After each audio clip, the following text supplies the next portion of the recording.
¿Ya se observa? Ya. Doctora, gracias.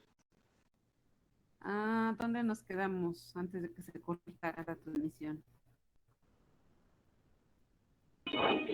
Estábamos viendo lo de las varices esofágicas. Ok. Entonces esa imagen les decía, es lo de las varices, ya vista más de cerca, es un corte histológico donde se observa que hay una hemorragia por una ruptura y esto puede condicionar también que haya extravasación de eritrocitos y pues un sangrado que vamos a ver clínicamente, un sangrado de tubo digestivo alto. Les comentaba que otra patología que también altera la motilidad esofágica puede ocurrir en aquellos pacientes que sufren esclerosis o escleroderma, porque hacen que ese esófago también se observe fibrótico y es todo lo que se observa en azul, es la acumulación de colágena y esto puede provocar una fibrosis extensiva. Y aquí les comentaba patología que se asocia a tabaquismo y alcoholismo, que puede presentarse como consecuencia es un carcinoma escamoso. Aquí pues no va a preceder lo que es el esófago de Barrett. Acuérdense, Barrett va a desarrollar adenocarcinoma en la mayoría de los casos. Pero si tenemos una historia de alcoholismo y tabaquismo crónico, lo más seguro es que ese paciente desarrolle lo que es el carcinoma escamoso. ¿Sale?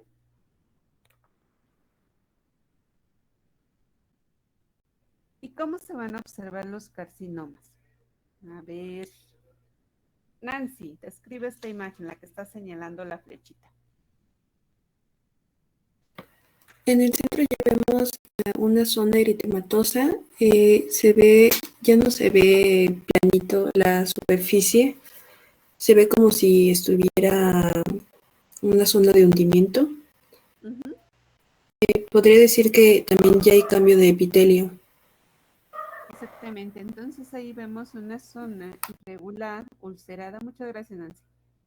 Y esta es causada por estenosis y por los cambios que se están dando ya en un carcinoma, ¿vale? Entonces, recordando nada más, no se les olvide, tabaquismo más alcoholismo, entre otras, una dieta pobre en fibra, generalmente me van a desarrollar un carcinoma escamoso en esófago, ¿sale? ¿Y cómo lo vamos a observar? Si tomáramos un corte del área previa, vamos a ver que debajo del epitelio, aquí viene el epitelio escamoso, está desarrollándose nidos de células epiteliales sólidos que se parecen mucho al epitelio escamoso. Entonces, otros factores de riesgo. Esta imagen se me... Entonces, si observamos ya en aumento, vean, el epitelio es escamoso, no es adenoescamoso, solamente es escamoso y pues es un epitelio totalmente neoplásico y corresponde a lo que es un carcinoma escamoso, así que como el que se observaba en el cérvix, también se puede observar en el esófago.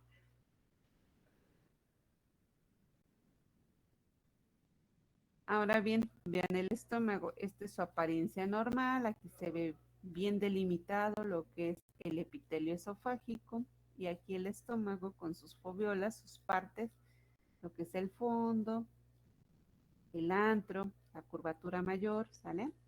Hasta su unión con el duodeno, es ahí donde cambia. Y el estómago, pues vean, esa es su apariencia normal, vean las foviolas gástricas o arrugas gástricas, generalmente están pues son de color cafecito, brillo. Así es como se observa. Y ahí es la primera porción del duodeno, la que señala la flechita. Y su epitelio, vean cómo es la mucosa gástrica fúndica. Es un epitelio por glándulas que van a variar en profundidad dependiendo de la zona. Y bueno, vamos a tener ahí las células parietales, que son las que secretan ácido clorhídrico. Generalmente forman lo que son las arrugas gástricas y bueno, su espesor varía dependiendo de la zona. Pero cuando hay una inflamación, vean esas arrugas gástricas, pierden esa coloración cafecita y se vuelve rojiza, así como las que nos presentaban sus compañeros Ariadna y Juan Carlos. Esto es cuando hay causas por gastritis, cirugías, donde también hay estrés, alcoholismo, infecciones, entre otras. Eso es lo que me provoca. Y así vamos a ver el estómago, todo rojizo, eritematoso, con puntillo hemorrágico. Algo lo está estresando, algo lo está lastimando. Y eso es una gastritis aguda. Y ya cuando hace lo que son hemorragias, así vamos a observar el epitelio, aquí es la unión gastroesofágica, y vean en el estómago se pierde, se están aplanando las arrugas gástricas y estamos teniendo lesiones que son de bordes hemorrágicas. Y esto fue provocado pues desde reflujo, uremia, estrés, hipertensión portal, radiaciones, quimioterapia, alcoholismo, casi no se da aquí en México, toman 2, 3 días, no comen y eso es lo que va a provocar ese irritante. Ya si lo viéramos microscópicamente un corte de sangre, pues vean el infiltrado en una gastritis aguda, nos mencionaban sus compañeros, es por polimorfonucleares, que van a estar infiltrando ahí a las glándulas y van a estar provocando también edema, inflamación, irritación, ¿sale? Y las causas, bueno, ya decíamos que son desde drogas, alcoholismo, AINES, estrés, uremia, reflujo, hipertensión portal, entre otras.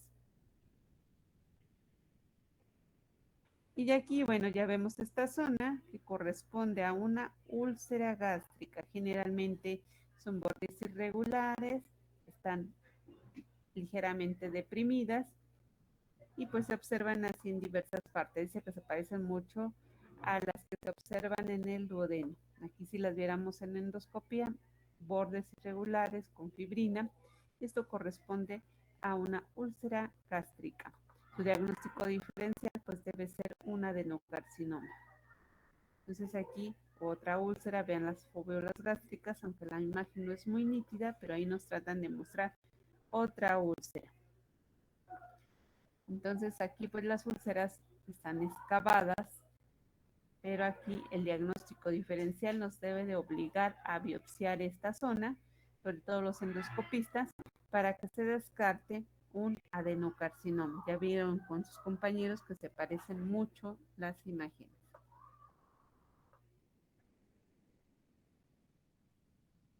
Otra úlcera gástrica en otra pieza quirúrgica, son pacientes donde se les reseca el estómago por algunas circunstancias, sean cirugías o a veces son casos de autopsia, donde se observan grandes úlceras gástricas. Entonces aquí observen bordes irregulares, eritematosos, deprimidos. Y aquí en los cortes histológicos de esa área, aquí viene el epitelio, ven ya trae su gastritis, aquí tiene un nódulo linfático, bueno, no es ganglio, es nódulo linfático, que seguramente este paciente tenía infección por Helicobacter pylori, que es la que nos da esa inflamación crónica, y bueno, llega un momento en que el daño es tanto que produce erosión de ese epitelio y con ello lo que es la ulceración. ¿Dudas hasta el momento o comentarios? ¿Vamos bien? Ok. Entonces aquí nuevamente vean el epitelio, aquí viene, ya está irritado, está cambiando, sin embargo aquí ya se perdió. Esa es una úlcera. Y bueno, a veces las úlceras llegan a ser tan profundas que ahí, bueno, la flechita nos está señalando una arteria de la mucosa muscular. Entonces a veces llegan a complicarse tanto por su profundidad que pueden complicarse con unas anemias por deficiencia de hierro por el sangrado crónico que estas pueden provocar. Y les presento con una tinción especial, que es la tinción de Warthin-Starry. Bueno, este es con azul de metileno, pero vean estas bacilos, ese es el Helicobacter pylori. Entonces estamos obligados a buscar en una infección gástrica, en una gastritis, si tiene o no Helicobacter. Y para eso nos apoyamos en diversas tinciones, Warten-Starry, lo que es azul de metileno, lo que es también la tinción de Gram, entre otras. Entonces dice métodos diagnósticos, pues se le puede hacer también las pruebas de ureasa para determinar si hay o no Helicobacter, y también cultivos microbiológicos también se pueden realizar para diagnosticar la presencia o ausencia de Helicobacter pylori. Entonces también a veces tenemos infección de Helicobacter pylori en el estómago y también presencia en duodeno que puede condicionar infecciones y ulceraciones. Pueden estar a la par. Todo es tubo digestivo. No creen que nada más se afecte el estómago, sino también a veces el duodeno. Y pueden producir úlceras duodenales. Entonces vean todo esto. Y si viéramos endoscópicamente cómo va cambiando aquí las condiciones de nuestro epitelio, ¿sale?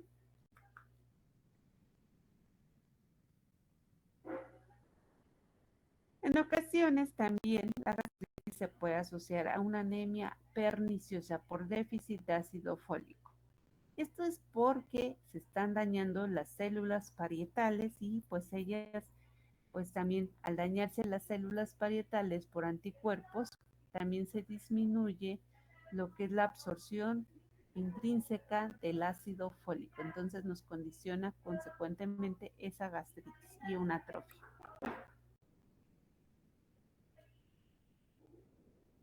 ¿Y qué pasa? Aunque la imagen aquí no es la mejor que digamos, pero aquí vean ya se aplanó las foviolas y aquí en esta zona que está señalando la flechita ya se desarrolló un adenocarcinoma gástrico que nos decían sus compañeros que se clasifica en dos tipos. ¿Cuáles son, María Fernanda?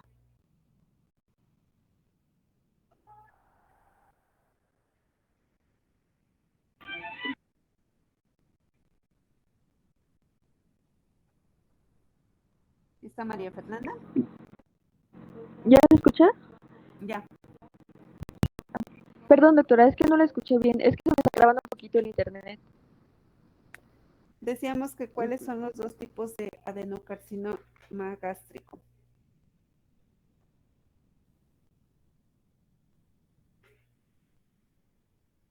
Jaime, ayúdale por favor. Sí, doctora, es el adenocarcinoma intestinal y difuso. Ajá. ¿Y cuál es la característica del difuso? ¿Cómo son sus células? Ay, esta parte sí se me complicó un poco. Ani. Ajá, en anillo de sello. Ajá. Exactamente. Gracias, Jaime. Participación para ti. Ok. Entonces, decíamos que los adenocarcinomas son de dos tipos. Intestinal, pues se parecen a las células del intestino, y el difuso que infiltra en forma difusa, como su nombre lo indica, y se caracteriza por células en anillo de sello. Y se parecen mucho a veces a úlceras gástricas, o a veces pueden estar acompañados. Aquí estamos obligados a biopsiar esa zona para pues descartar que no haya un adenocarcinoma. Entonces aquí también se da otro fenómeno que le llaman linitis plástica. La linitis plástica es cuando ya se extendió también lo que es el carcinoma de tipo difuso y hace que ese estómago se haga así como que más duro, como plástico. Entonces, esto también puede ser el principio de un adenocarcinoma pobremente diferenciado. Endoscópicamente, vean, ya no se ve una luz clara, se ve aquí áreas de ulceración que alternan con mucosa sana. Y bueno, este es un caso de autopsia. Pues aquí estas zonas, estas plaquitas, ya me indican que ya se diseminó ese cáncer. Aquí estas son las costillas, le quitaron lo que es la caja torácica, se disecó la parte abdominal y si viéramos en fresco, aquí este paciente, este es el estómago y estas áreas pues me indican que seguramente ya tenía una lesión y después fue más allá del estómago y produjo alguna obstrucción intestinal. Entonces, este paciente pues tenía un adenocarcinoma gástrico.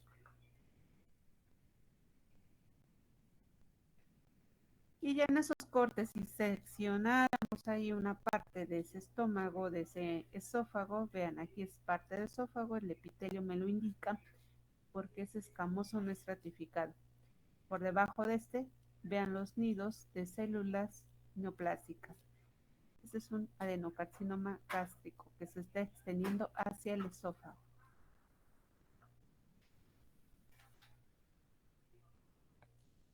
Y como hace glandulitas, este es un adenocarcinoma de tipo intestinal.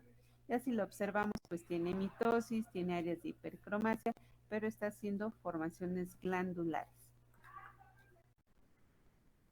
A diferencia de este, que este es el difuso, este no está organizado, este está suelto por la pérdida de caderina que nos mencionaban sus compañeros, y esto es lo que da su característica: células en anillo de sello, así como el de mama, el lobulillar de mama, ¿se acuerdan que hacía vacuolas de moco y células en anillo de sello?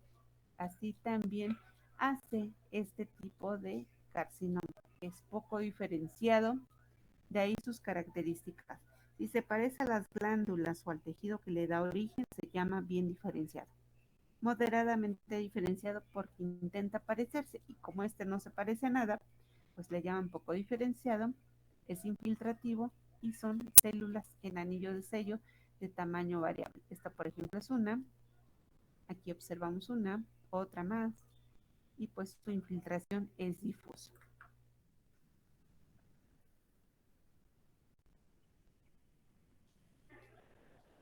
Otra imagen, vean aquí, vacuolas de moco, un núcleo en la periferia, otro en anillo de sello, pobremente diferenciado. Y ya si le ponen algún marcador de inmunistoquímica, se observa como en la capa muscular están infiltrando, ¿sale? Y ya. ¿Dudas o comentarios?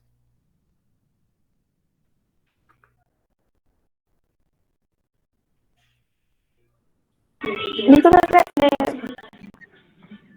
Sí, ¿qué pasa, Jessica? Bueno, respecto al adenocarcinoma gástrico que habíamos visto, los dos tipos, que es intestinal y difuso, de estos hay uno que predomine más.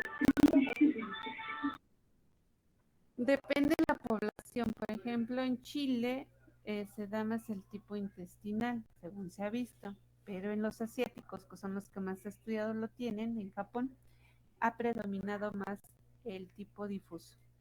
Y también tiene que ver con el pronóstico.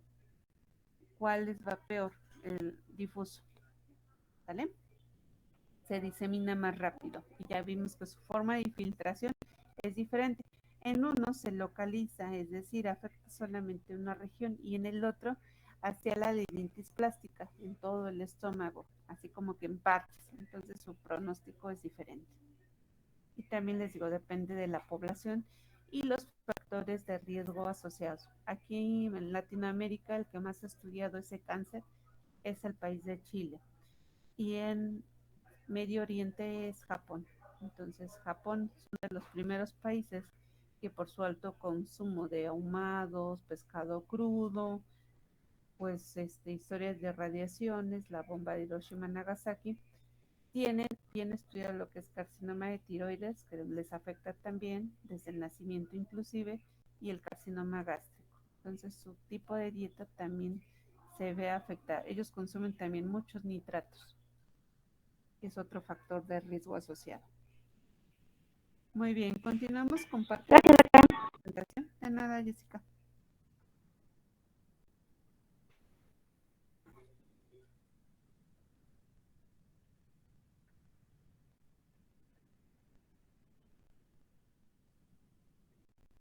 Doctora, yo no entendí lo que dijo. Que continuemos con la siguiente presentación. ¿O a qué te refieres, José Luis? Sí, es que se trabó el internet y no entendí lo que dijo. Ok, sí.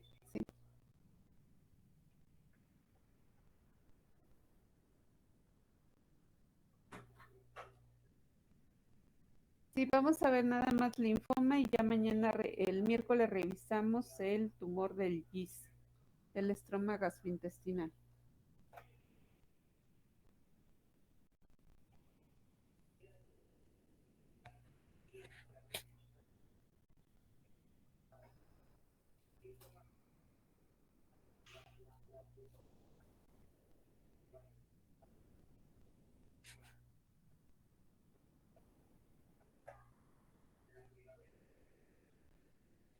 ¿Quieres que la proyecte, José Luis?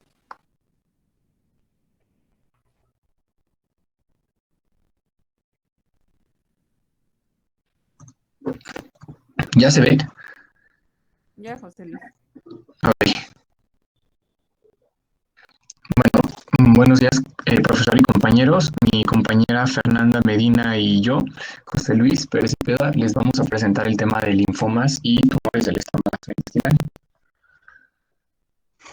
Bueno, comenzando con el tema de linfomas, tenemos que los linfomas extraganglionares pueden aparecer en cualquier tejido, pero los más frecuentes van a ser los que aparecen en el tubo digestivo, como ya veremos más adelante, particularmente en, en el estómago.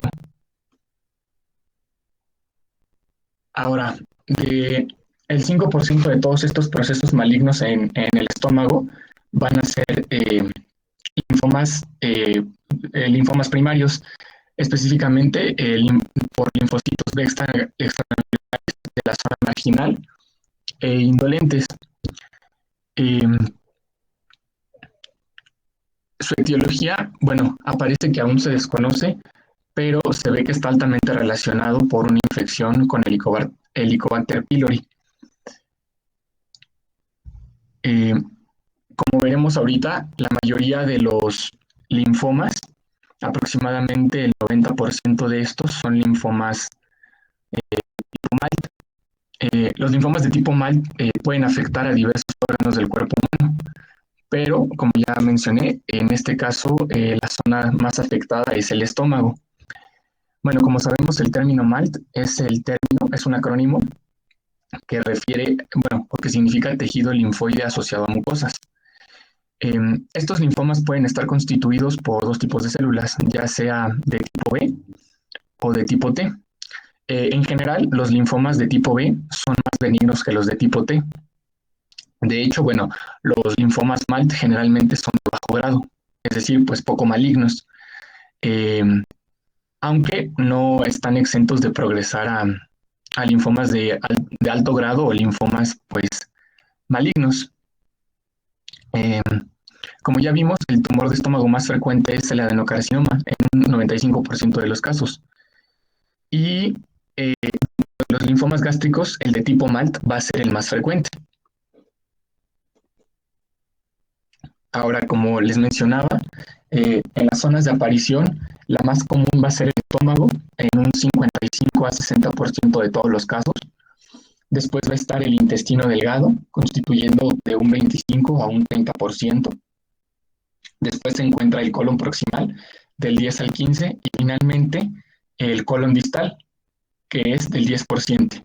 El 10%. Y también, aunque es raro, se puede afectar el apéndice.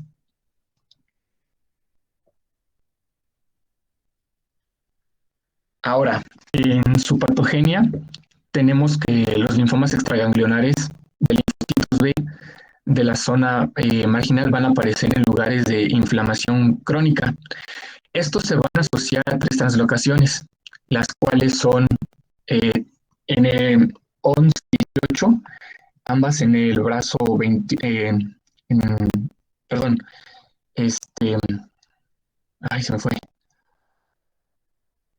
En el brazo largo también está la translocación T1114 Q22 Q32 y la T1418 Q32 Q21.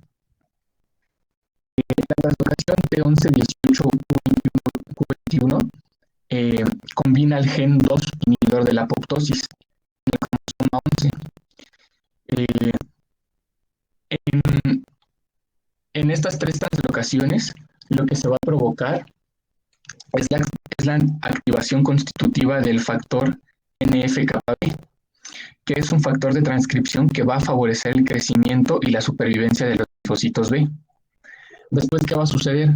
La activación del factor NF-κB, dependiente del antígeno de los linfocitos B y T normales, va a requerir la presencia de BCL10 y MLT.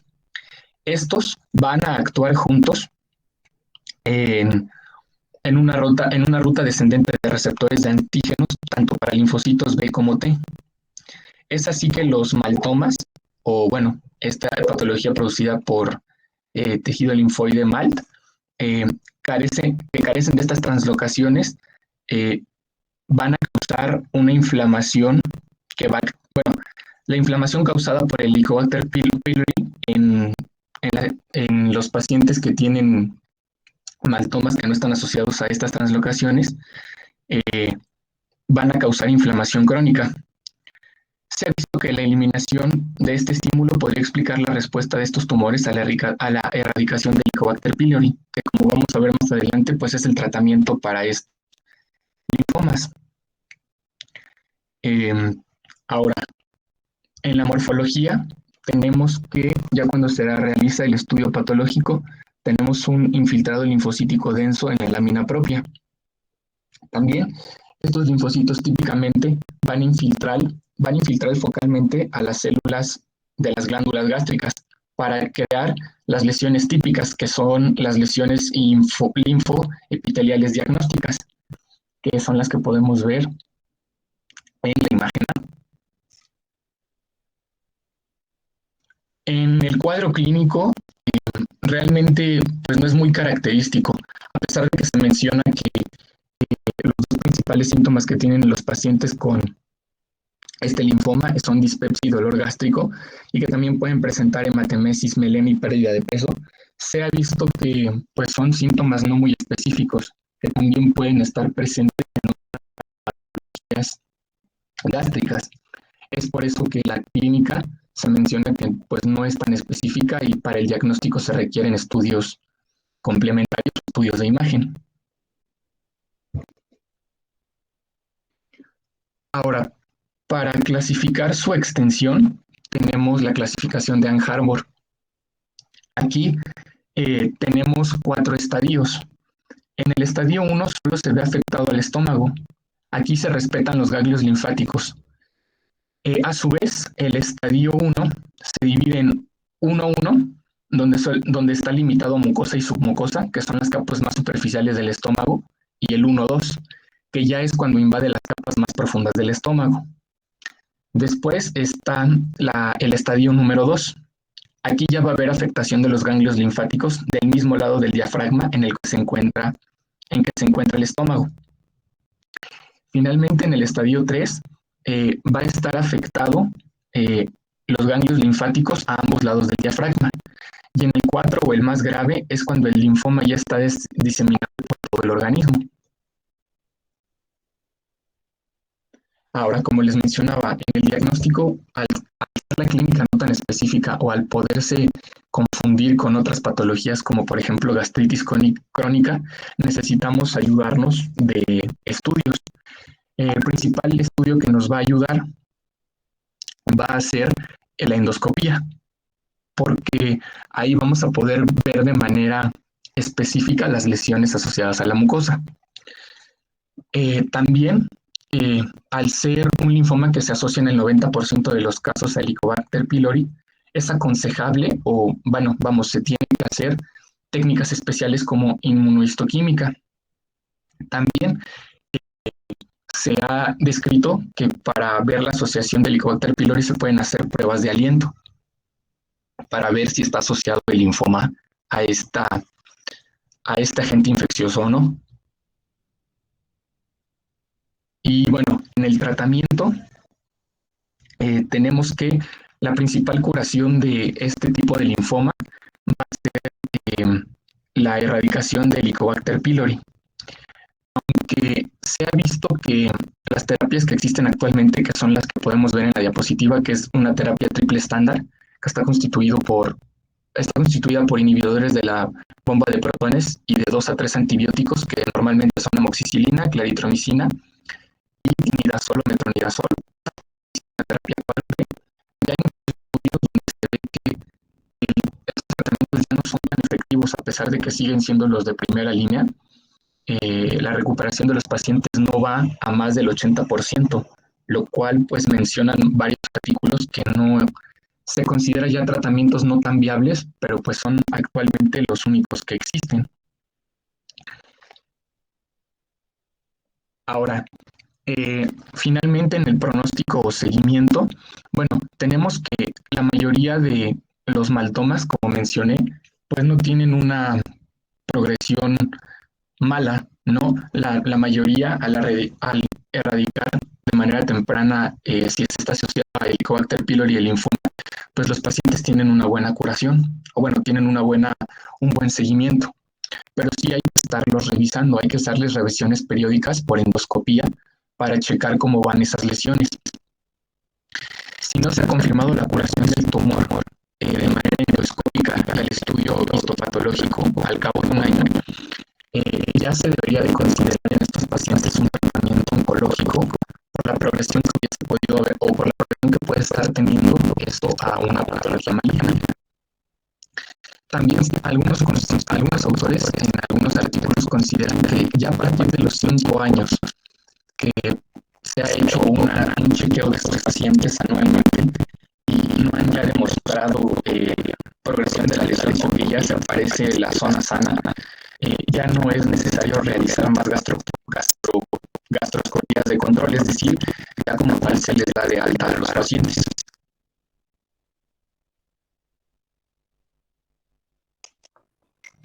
Hasta aquí la clase de hoy. El día miércoles vamos a revisar el tumor del estómago gastrointestinal o llamado GIST y el tema que está programado. Nos vemos el día miércoles. Ya les dejo una actividad para reforzar lo que hemos estado revisando. Ok, muchas gracias.